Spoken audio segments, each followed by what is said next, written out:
50e édition de la Journée mondiale de l'environnement. Dans le département de Lomé, c'est le collège d'enseignement général de Ouindodi, dans l'arrondissement d'Atchoupa, commune d'Afrankou, qui a abrité l'événement ce dimanche 5 juin 2022, sous la houlette de la préfète Dr Marie Apotrossou, avec à ses côtés le chef d'inspection forestière de Lomé Plateau, le colonel Athanas Quintonou, et le maire. Apprenants, enseignants, élus communaux et locaux, cadres à divers niveaux, agents de la police républicaine et les agents des eaux, forêts et chasses se sont mobilisés autour de cette édition. Je voudrais dire toute la satisfaction, la gratitude du conseil communal pour avoir choisi la commune d'Afrankou et précisément le CG Ouindodi pour abriter cette édition de la célébration de la journée mondiale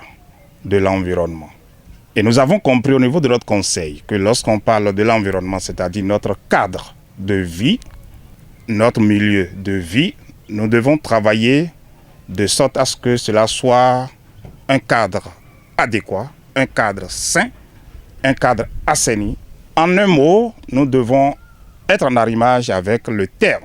Cette édition marque le 11e anniversaire de la célébration de cette journée comme journée de reboisement interforce au Bénin, rappelle le chef d'inspection forestière Lomé Plateau qui met l'accent sur ce qu'implique le thème retenu, une seule terre, ainsi que les raisons qui ont motivé le choix porté sur le CEG Ouindodi. Le 5 juin de chaque année, date de la célébration de la Journée mondiale de l'environnement, est une journée phare des Nations Unies pour la promotion de la sensibilisation et de l'action en faveur de l'environnement à l'échelle mondiale.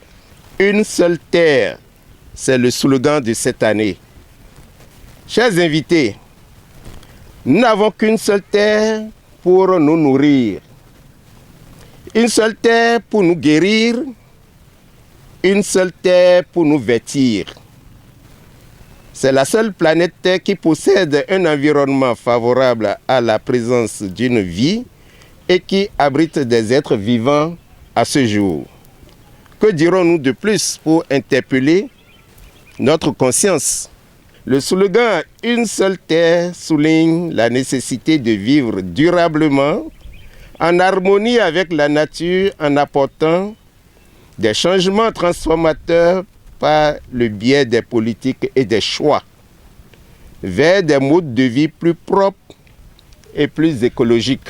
Nous le savons, planter des arbres est un moyen efficace de restauration des écosystèmes forestiers dégradés. C'est donc à juste titre que les forces de sécurité et de défense, dans la dynamique de jouer leur partition, ont décidé ce jour de faire cette œuvre utile dans un esprit de cohésion entre les forces. Je voudrais juste rappeler que, comme l'a dit tout à l'heure, 50e anniversaire de la célébration de la Journée mondiale de l'environnement, mais ça fait le 11e anniversaire de la célébration de cette journée comme journée de reboisement interforce au Bénin. Distingués invités, ce site qui abrite ce jour les manifestations départementales va recevoir 190 plants d'acacia auriculiformis et 160 plants d'eucalyptus que nous allons planter pour ceinturer tout l'établissement en compensation de ce qui était déjà fait. Il y a aussi des cocotiers qui sont prévus. Ce site avait abrité en 2020 la célébration de la Géna au niveau de la commune d'Afrankou. Et comme l'établissement a su entretenir les plants, comme le témoigne la plantation que nous avons devant nous, nous sommes revenus ce jour pour continuer l'œuvre entreprise car les fils et le personnel d'encadrement en connaissent la valeur et méritent davantage. Dans son invite à planter et entretenir les arbres dans les villes comme dans les campagnes, le préfet de Lomé, Dr Marie Apotrossou, revient sur les engagements pris par les États du monde entier pour la réduction du niveau de température, contenu et détaillé au point 15 des ODD. préserver et restaurer les écosystèmes terrestres en veillant à les exploiter de façon durable, gérer durablement les forêts, lutter contre la désertification, enrayer et inverser le processus de dégradation des sols et mettre fin à l'appauvrissement de la biodiversité. Ces engagements viennent compléter ceux contenus dans les 7 et 13 qui concernent l'utilisation des énergies fiables, durables et modernes propres à un coût abordable, ODD 7, ainsi que la prise d'urgence de mesures pour lutter contre les changements climatiques, ODD 13. Cette célébration de la 50e édition de la Journée mondiale de l'environnement, avec pour thème une seule terre, appelle à des changements de paradigme afin d'opérer des choix permettant un mode de vie plus propre, plus vert et durable, c'est-à-dire un mode de vie en harmonie avec la nature. J'invite les autorités départementales des eaux et forêts, les responsables à divers niveaux et surtout la population à planter et entretenir des arbres dans les villes, villages, campagnes et hameaux du département de Lomé. Il s'en est suivi la mise en terre des plans après les précisions données sur le processus de mise en terre. On ne peut pas trouver mieux quand nous sommes rentrés délibérément en conflit avec la terre. Une seule terre, ça m'inspire beaucoup que la terre souffre. Nous souffrons avec la destruction massive qu'on constate à la surface de la terre. La terre, ce support qui nous permet de vivre et permet aussi aux non-humains de vivre, est devenu enfer. Enfer, ce jardin d'Éden qui nous a été donné gratuitement, nous avons transformé ça en lieu de conflit, en lieu de destruction, surtout par rapport à nos ressources naturelles. C'est vrai, il y a l'explosion démographique, il y a aussi les problèmes de changement climatique. Mais qui sont ceux qui ont occasionné ça? Ce n'est pas la Terre même qui s'est autodétruite, mais c'est les humains que nous sommes. Donc, une seule Terre, c'est comme le fou qui a uriné sur le bas. Si c'est bon, on restera dedans. Si c'est encore mauvais, on restera dedans. On n'a pas ailleurs à aller. Même s'il y a masse, ce n'est pas pour nous pour le moment. Donc, c'est la seule terre que nous avons. Riches, pauvres, petits et grands, nous avons cette terre en commun. Et si c'est invivable, nous allons goûter aux effets pervers des changements climatiques, aux effets pervers d'une terre dégradée. Mais si nous travaillons à ce que cette terre soit régénérée, cette terre soit protégée, protégée pour nous et ceux qui vont venir, protégée pour les humains, mais protégée pour les non-humains. Et quand je parle des non-humains, c'est les végétaux et les animaux dont nous avons besoin. La terre peut vivre sans les humains, mais les humains ne peuvent pas vivre sans la terre.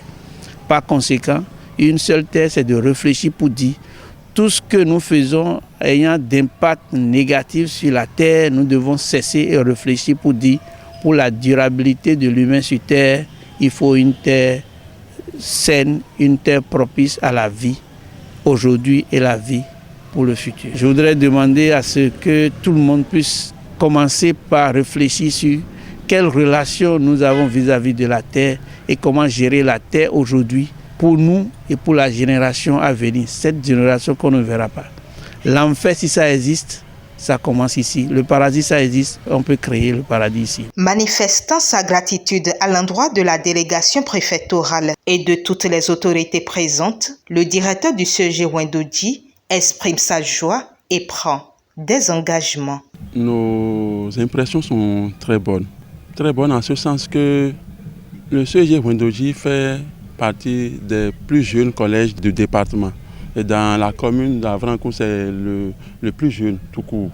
Nos impressions sont d'autant plus bonnes, plus positives que dans les différentes allocutions, des témoignages, des félicitations nous ont été adressés pour l'entretien des plans mis en terre il y a 2 ans à l'occasion de la Journée nationale de l'arbre édition 2020. Ces plans mis en terre il y a 2 ans ont bénéficié d'un suivi efficace d'un suivi régulier qui a permis leur croissance.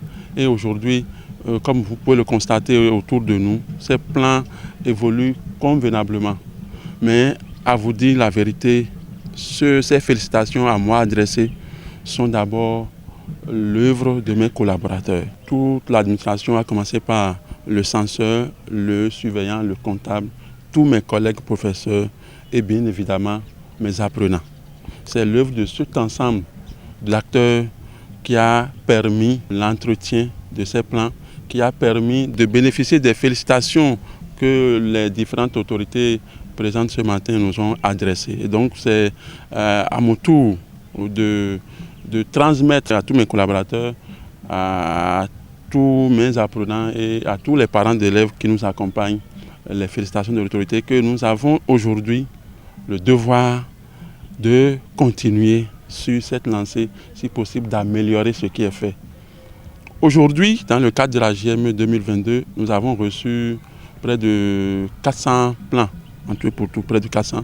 Ces plans, nous prenons l'engagement d'assurer un suivi et un entretien rigoureux et régulier pour que dans 1 an, dans 2 ans, dans 3 ans, quand ces autorités seront de passage, qu'elles soient davantage fières qu'elles n'ont pas eu tort d'avoir porté leur choix sur le CEG Rwendo-Dji. La visite dans l'arrondissement d'Achukpa, des réalisations déjà faites dans le cadre de la Journée nationale de l'arbre, a mis fin aux manifestations.